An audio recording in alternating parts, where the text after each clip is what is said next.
Possible? Yes. What do the pranayams focus on? Exhaling, breathing out. Why is it said go for a morning walk and not for an evening walk? Oxygen is there. There is more carbon dioxide in the air in the morning. Plants have given out carbon dioxide all night. Yes. It's not too much of oxygen. So it could be possible that too much oxygen is not good for our bodies. So let's take this thought and put it to one corner. I will come back to this thought. So, Somras, does it ring a bell? Somras, has anyone heard of Somras? सुना तो है ना. It's a misconception that Somras was alcohol. It is believed to be a drink exclusively made for the gods to make them immortal and have eternal youth and beauty. What if I tell you Somras is available on earth? Will you believe me? You will? So scientists believe that Somras was nothing but a potent composition of powerful antioxidants which gave the gods their eternal life and forever youthful looks. All colored fruits and vegetables are antioxidants. So go ahead and add a plethora of colors to your diet because you get a different antioxidant from a different color. From red you get lycopene, which is great for your heart and for your skin. From the orange colored family you get beta carotene, which is great for your immunity. COVID time everybody was worried about immunity. Giloy. Papaya was a good solution to eat at that time. Right? So, why do we need antioxidants? We all keep talking about antioxidants, but you should know what antioxidants are. Yes, to fight free radical damage. Now, what are free radicals?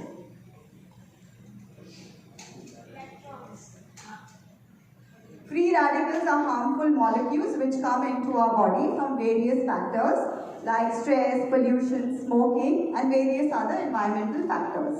We need to get rid of these free radicals. Now let's go back to the thought that excess oxygen might not be good for our bodies. So I'm explaining how free radicals and antioxidants work, basically. So let's get that thought back. We all know that oxygen in the air exists as O2. Everyone knows that? So when it goes inside our body, it splits into two single oxygen atoms. And since it's O2, it needs to bond with something. So it bonds with our food and converts food into energy. Once it is done converting food into energy, the excess oxygen which is left inside our body, these are the free radicals. Because they are khali now, they have to go and bond with something. So they will go bond with our cells first, causing aging and degeneration. Secondly, they will go and bond with our protein, causing aging, disease, sorry. And thirdly, they go and bond with our DNA, causing cancer.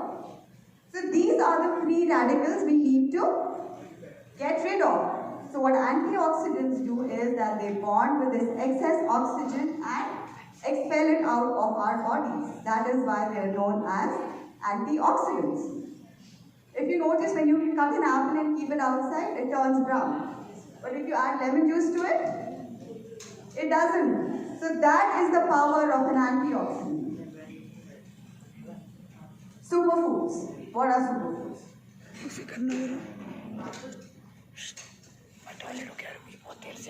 Superfoods.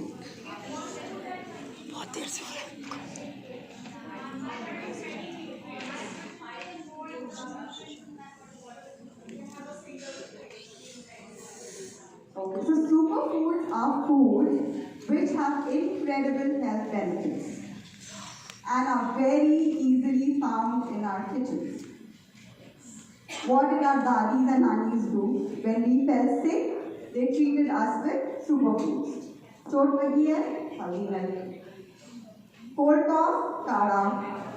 Stomach problem, ajwain. During exams we were given in 5 badams to sharpen our memory. Our Indian traditional cooking is loaded with all the superfoods. Ginger, garlic, turmeric, cumin, coriander, black pepper. All these are superfoods. Ginger and turmeric are known as the universal healers. They heal just about everything. हर चीज के लिए जैसे हल्दी ले लो. Even in the Western countries, haldi has become so popular. Turmeric, latte, and they have all these fancy names for haldi. So lunch should always be a home-cooked Indian traditional meal where you are eating your dal, roti, sabzi with a bowl of salad and a bowl of curd or a glass of buttermilk with curry leaves. That is the best lunch to eat. What you need to keep in mind is it should be the largest meal of your day, where you have included all food groups, macronutrients, micronutrients, probiotic, that is your third. So it should be a balanced, wholesome meal. Another thing you need to remember while eating lunch is try to cook in a brass vessel. It retains more of the nutritional value. Never chop your vegetables and eat, and when you cook them, eat them immediately to get the most nutrition out of the vegetables. So now there is this controversy that grains make you fat. Carb free, carb low. I heard some of these answers, when I asked what diets are you doing. Right? Someone would say, we are on a low carb diet, low fat, whatever. Right? Healthy carbs. Okay. So, what is the purpose of a grain? Yes. The primary purpose of a grain is to give you energy. There are certain types of people who require large amounts of energy. That is laborers, farmers, soldiers. For them, they need a lot of calories because they are doing a lot of physical work. But for us who have sedentary lifestyles, we do not move as much as they do. Do we require so much of grain in our diet? Finally, it is calories in and calories out. If you do not burn what you are consuming, it will convert into fat. So you can safely reduce the amount of grains in your diet without causing any deficiencies. Now there are these fads nowadays that this grain is better for you or that grain is better for you. White rice versus brown rice, which is better? And why is it better? It has more fiber. What is your primary source of fiber? Where are you supposed to get fiber from? Fruits and vegetables. It is not grains.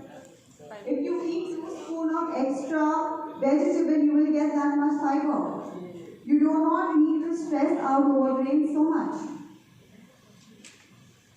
Right? Multigrain atta. Someone had a query about multigrain atta here. So, when I analyzed a popular food brand of multigrain atta, what I realized was it was 90% wheat and about 10% multigrain. So, how does it make it multigrain? Multigrain is good to eat, but only if you take it to the chakki and get it done in the proportion you want. Otherwise, no. All these food packets, just are not nutritious at all. All these are marketing tactics in the name of nutrition, where bloggers are being paid and studies are being funded to endorse these products as healthy. What you need to do is read the nutritional information given behind on a packet. Compare it with something that you feel might be better. See if it fits your daily calorie requirement. If you are doing a 1200 calorie diet, it should fit into that. And only then go ahead and buy that grain, not otherwise. In my opinion, you should keep changing your grains and eating because variety is the spice of life, and it is great to keep surprising your body and palate. Right? Now let's come to oils.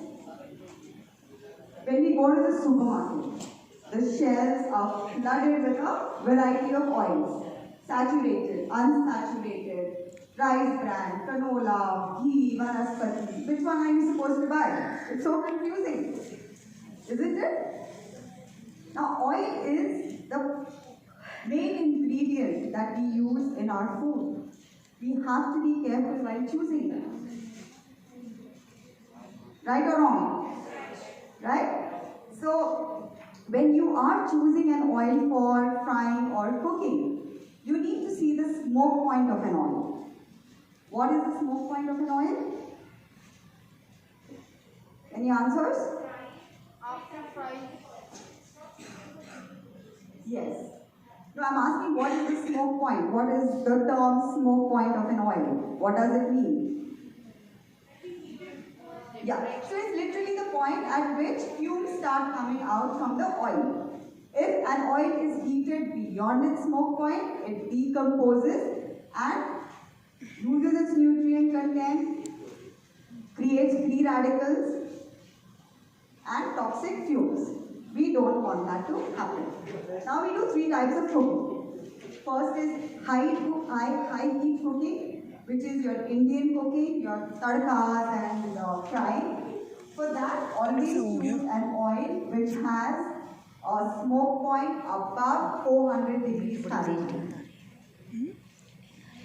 For example, avocado oil, peanut oil, coconut oil, canola oil, rice bran, mustard and ghee. Ghee again is a very good cooking medium for Indian cooking. Right? So refined versus